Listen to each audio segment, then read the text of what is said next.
Ay, ay, ay! Or I am in Alien Interactions with Fernand Rock. Ay, ay, ay podcast. My invisible alien friend. Hey, Fernando! Great to see you! Oh, I'm so happy to have you here. Come on in, please. Oh my God. Yeah. Thank you for opening your house Absolutely, absolutely. This is going to be fun. for us. Oh, yes. Let's do it. Yeah. Let's have this conversation. All right, come on in.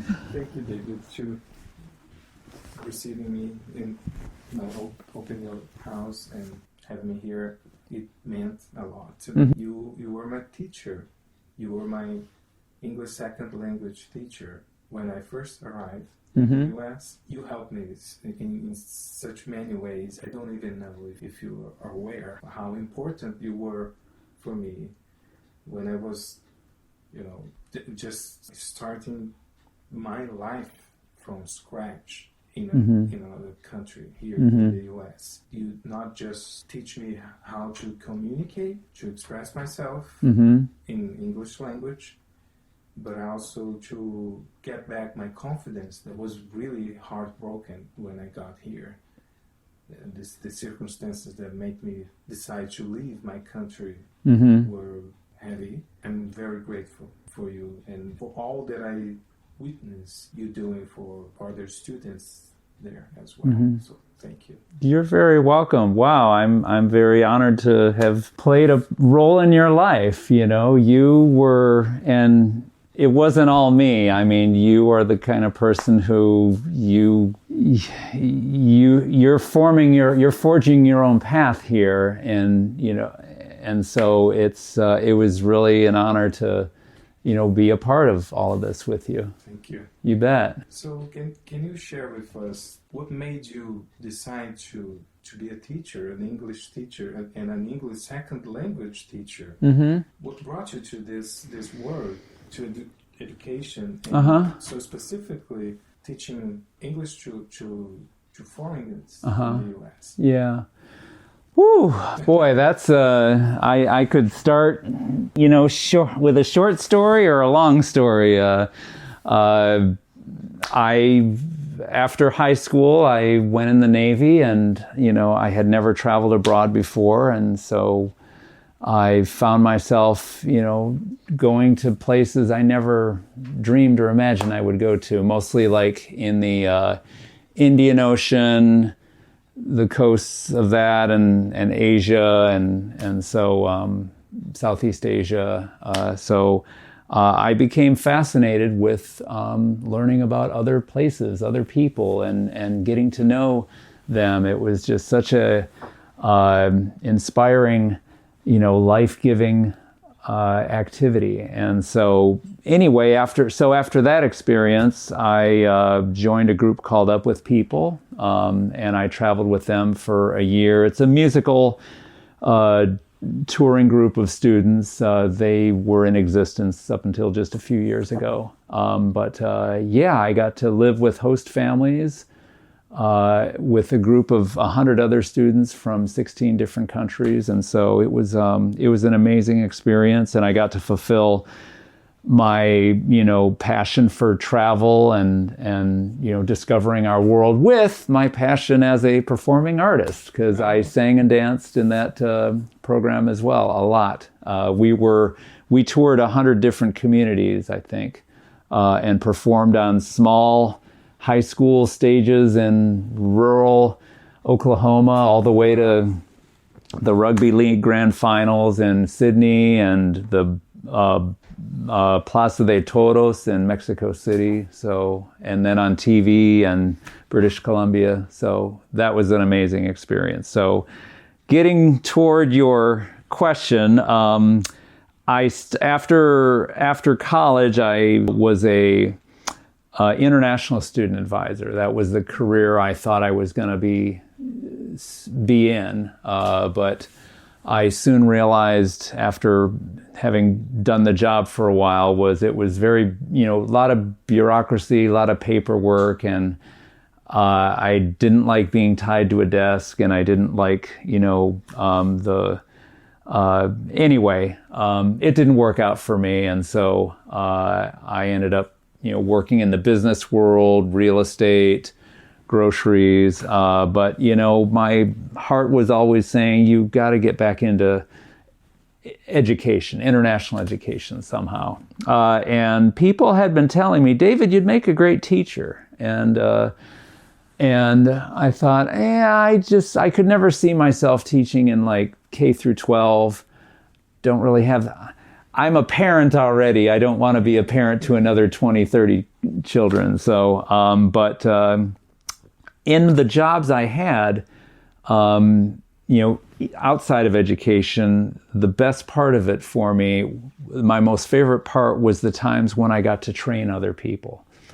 Okay. And so there was just something about that really made me feel whole and useful, and say to myself, you're good at this. I'm good at this. So, I'm started thinking about, teaching, and then I met some people who were actually doing it, teaching ESL, English as a second language, and making a living at it. See, I didn't think that was, I had only known sojourners before then who were, just working temporarily in gigs. But when I finally learned that, hey, you can actually make a career out of it and make more money, not a lot, of course, but make more money than I had been earning at the time, I can, I can do this. And, but the thing, and I knew I wanted to teach ELL, English language learners, but I didn't realize how right I would be for the job until I had been working in a business environment where I was expected to multitask a lot. And I realized that I am not good at this. Not only am I not good at it, I can't, spin 3 or 4 plates at a time. But if you haven't figured out through watching this video, I don't speak very quickly. And so that was not always valued in, other roles I had had. But, I'll ask you, did you appreciate that I'm not a fast speaker when you were in my classroom? Well, a lot. Okay. That helps a lot. Uh-huh. Especially if you're learning and you're getting used to the language. Uh-huh. So I remember the class loved you, and the students really appreciate and get a quick bound with you. And I want to circle back with something you mentioned briefly. Sure, yeah. About performing. Okay. So I think that's, as they say, is the sauce of your teaching and create such a admiration quickly and connection very quickly with all the students from all over the world, which is, it's a very different, at least different class. Yeah. Not all teachers will have a class with people from all over the world like you do. There's so much cultural differences, and it was incredible to witness and to watch you teaching and getting these connections so easily. And I bet this has something to do with your performing background. So can you talk a little bit more? What kind of music do you sing in this time touring? Yeah. And navigate a little bit more for us to imagine. Yeah. You were on stage and practicing. I will bring something else that I remember you doing in class. Okay. Well, I've always been a theater nerd, buff, whatever. Since middle school, performing in plays and musicals and such. But yeah, so and being a teacher just gives me an outlet to do that, and it helps. They feed off each other. There's a lot of synergy going on there, because as a teacher, especially in teaching another language, you have to improvise a lot. Okay, and so that comes in very, my skills in acting come in handy there. And then music, I mean, during Up With People, I learned a lot of songs in different languages, okay? Italian, Spanish, French, Russian, Zulu. Wow. Yeah, so, and probably a number of others. And so, and fortunately, I don't quickly forget songs. So being able to throw in some Farsi or Portuguese or whenever I have a chance, it goes a long way to establish connection with the students. Yeah,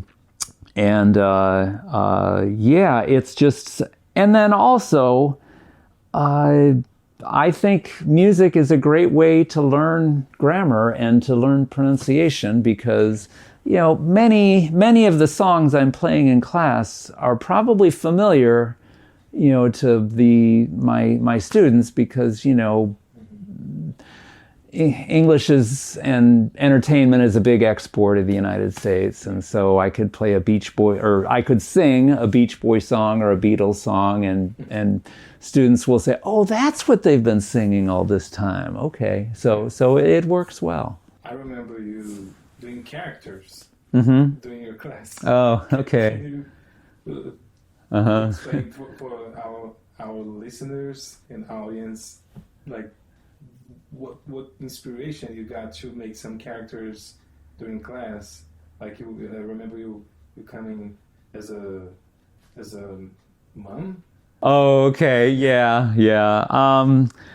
Well, if we're learning English, you have to participate. The students have to participate, and so I'm waiting for a response. I'm waiting for feedback to someone to please say something in the class, and I can't help but think of one of the final scenes of Titanic where you have, sadly, all these dead corpses floating in the icy water, and here you have a British, boat captain with a spotlight. "Is anybody alive out there?" And I just can't help but saying that in the classroom. "Is anybody alive out there?" So it fits in well, just to break the ice and get people to loosen up a little bit, Yes, it works very well. Yeah. And switching gears a little bit, you published some work that came from your experience as a teacher. Can you mention a little bit more about how you collect stories about some of your students, the immigrant students, to create that publication? Yeah. Well, it's the title of it is Stories from Our Lives, and it's a collection of essays written by students in the English language program at Lake Washington Tech. I wasn't the one who came up with it. Hats off to my colleagues there at Lake Washington Tech who collaborated. There was a lot of collaboration. It wasn't just me, and I didn't do the writing. I was editor for it. So yeah, it's my, and now many other students are doing this because I think it's now in its 4th or 5th edition. We've done it, almost annually since it first came out. But yeah, students are just writing about, family members or their different experiences, maybe perhaps integrating into life in the United States, or just simple things as, making a big purchase. And I've read, and it's not just my own students, it's other students who are now participating in this. It's a wonderful, it makes for a wonderful keepsake for the students too, to say like, wow, here I am, an immigrant to this community, and that's my name in print. And we've also collaborated with the art students there, so they are invited to create interpretations of the stories that are placed in front of them. And so, I'll definitely show you a copy of that. You'll be, yeah. You also mentioned you live for 1 year. You live in Uruguay? Yeah. How was that experience of you being an immigrant for a year? Yeah. How was to live abroad, the U.S.?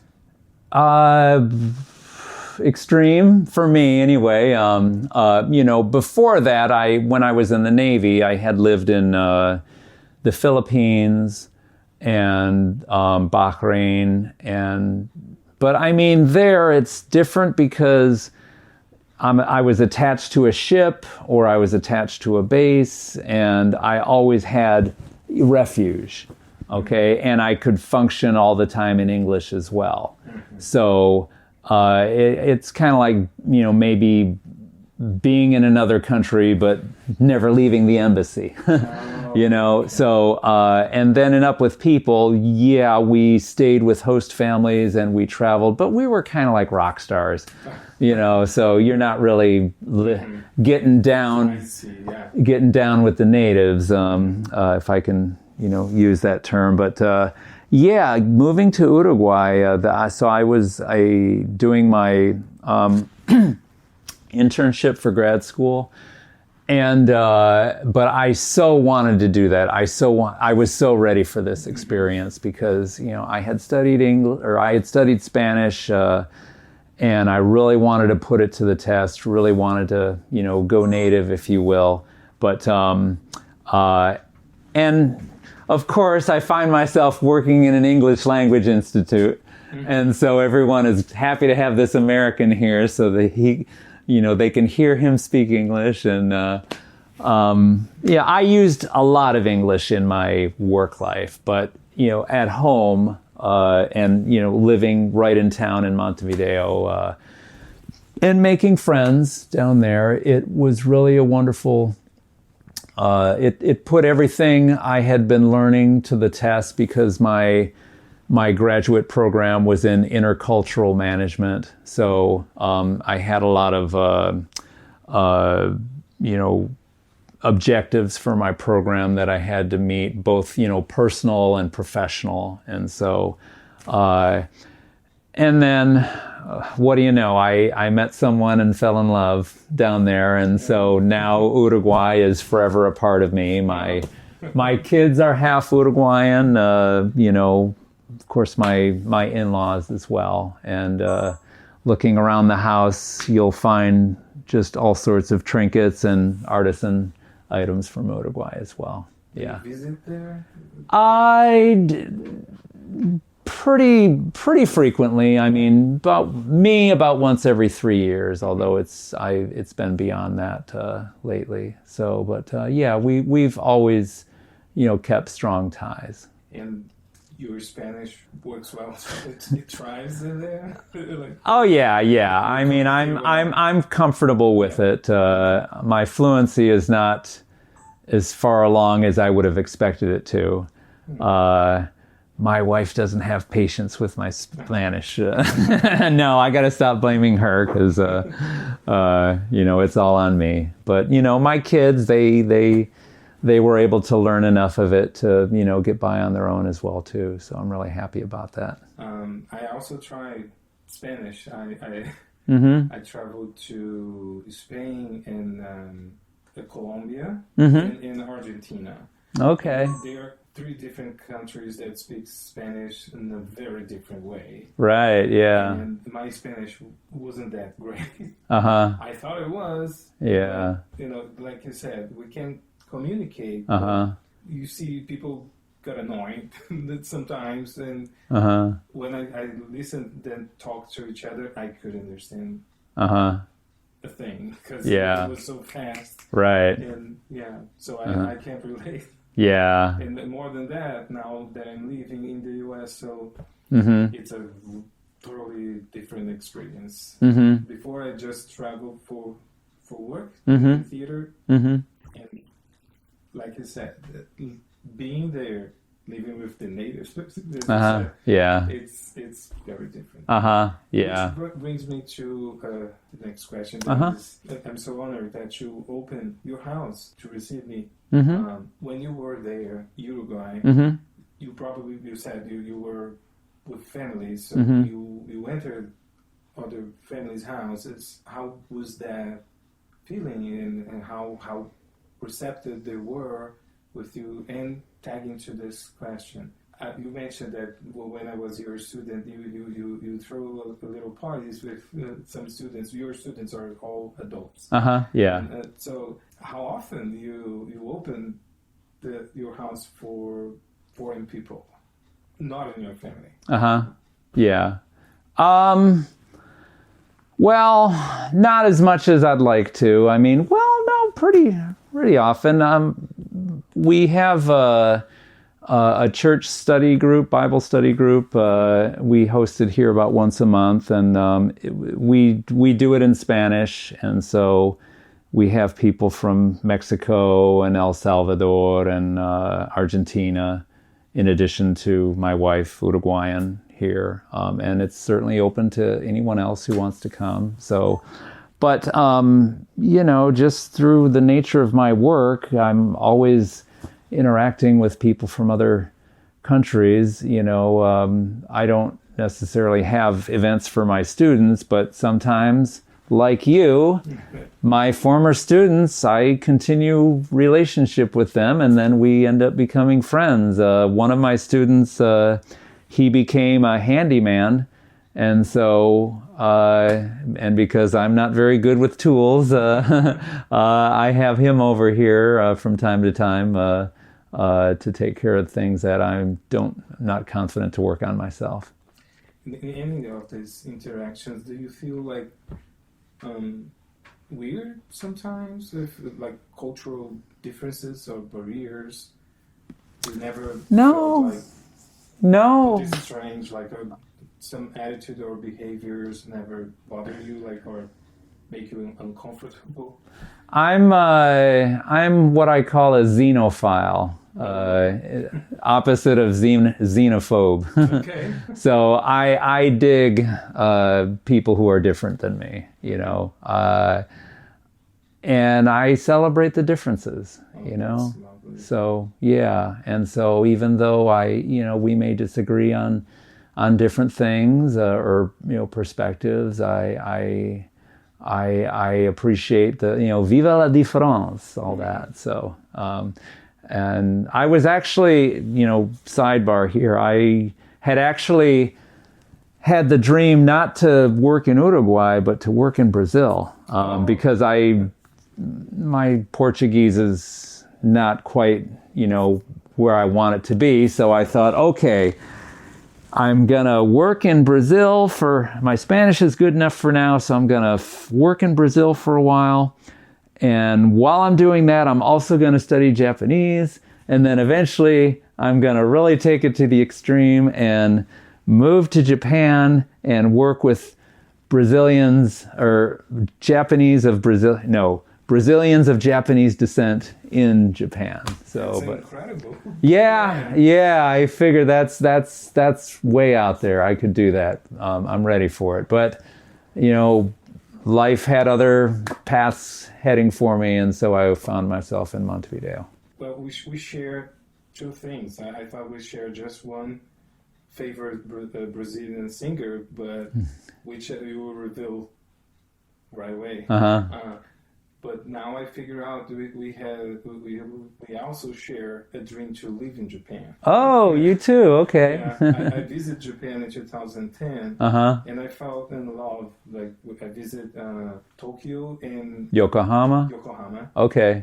Beautiful places, and just love the culture and everything. We share that same dream. Can you tell people listening to us what is your favorite Brazilian singer? If I remember, if I recall correctly, we share the same singer. I love her. Oh, okay. So it's a woman.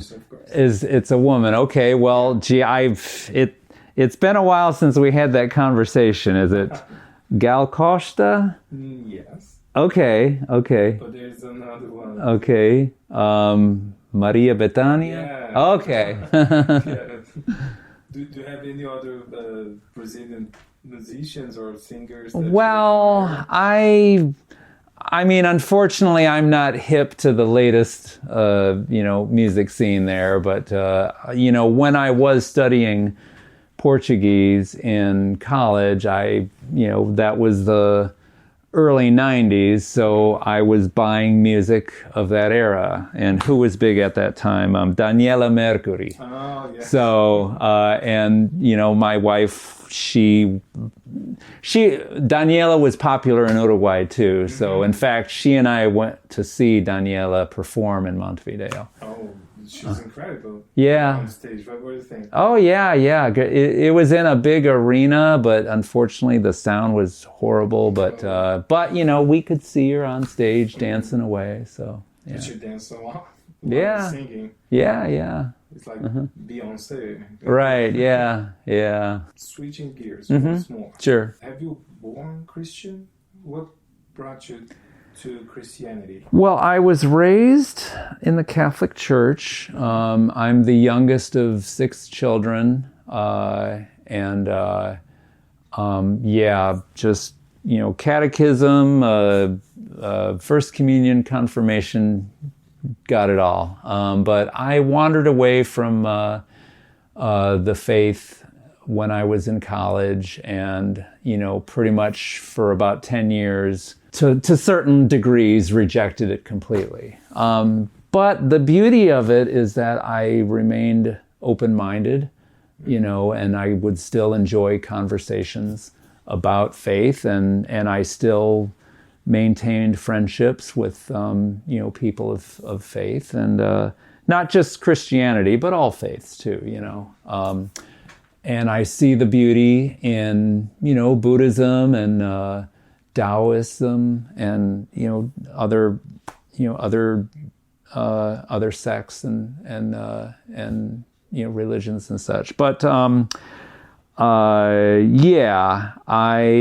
through a series of life events, I was led back to the faith, and so that was a beautiful journey, I gotta say.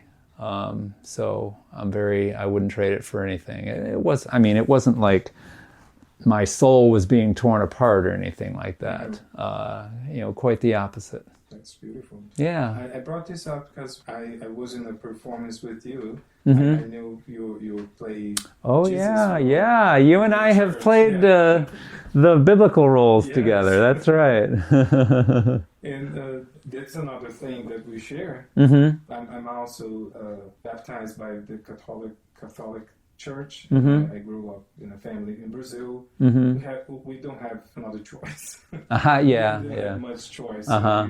You were born and you were baptized as a Catholic when you were a baby. So, and my family is all Catholic. Mm-hmm. But I share with you this open mind and family, you know, that open mindset.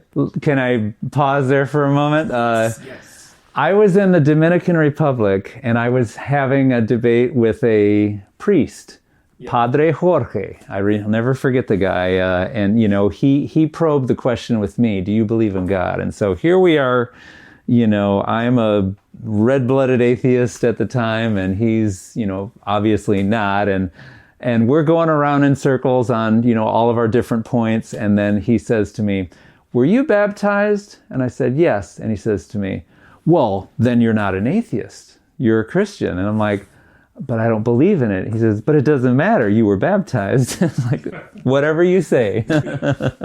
Sorry. Go ahead there. But now I have to ask.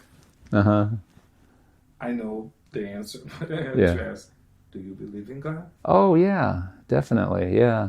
Because the way you put it, if you're baptized or if you go to the church on Sundays, it doesn't imply that you believe in God, right? I'm not like Christian in name only. No, I'm fully there. Yeah. I mean, I found myself. I get emotional, you know, a lot, and so just, you know, the moment when I accepted, I welcomed him back into my life. I cried a river of tears at that moment, because I was just like, wow, you know, you were so God, you were so patient with me, and you gently, peacefully led me back to you. I had challenges there, and it wasn't something that, I just made a logical, rational decision. It never happens that way. Okay. That's not how it works. Yeah. And I got to say too that, knowing me, I probably wouldn't still be married right now had I not had all the support that I get, through faith and teachings. So chalk that one up as well. Could you share with us one powerful lesson from Jesus served you in your journey? As you mentioned, how powerful the faith was for you, and how you kind of return after a period of staying away from church. Do you have one or a special one that you remember touch you deeply, bring you back to the church? I don't have, like a go-to story that I pull out of the back of my pocket. I mean, the things that are most important to me, I guess, would be the verses in Matthew where God, tells his followers, whatever you did to the least of, my brothers, and, you've done to me, welcoming me in. I was the stranger and you welcomed me in. I was hungry and you gave me food. I was naked and you provided me shelter. I was in the hospital, I was sick and you comforted me. All of that, that guides me a lot in how I, live my life and prioritize it. In the moment when I felt that I need to accept Christ as my Savior was when I was at a very low point in my life, feeling that I was a new parent, okay? My kids were, toddlers, and I just couldn't keep up with all the demands and the expectations, and I didn't really feel I had someone who could understand me, and I was invited that, there is someone who will and is here right now waiting for you to welcome him in. And so that was when I said, okay, here I am, Lord. I'm you are my Lord and Savior. So there you are. That's beautiful. Yeah, thank you. Powerful and inspiring. Thank you. Thank you very much. Yeah. Thank you so much for sharing a glimpse of all your greatness that I know. I know for having studied with you and sharing other moments in my life with you. I'm so grateful to get to know you, and hopefully people who are listening will get to know a little bit more and see that great person, that incredible teacher, father, a man of family and faith that you are. Thank you so much. There isn't anything you want to say before we went this conversation for people listening? Well, I mean, in my own true fashion, I'll end it with a verse from not the Bible, but that great movie of the 1980s, Arthur. The song, I think the singer was Stephen Bishop. And there's so much more no one's ever heard before. Anyway, something's telling me it might be you. Thank you, Fernando. This has been a pleasure, and I think the world of you too. Thank you. You bet.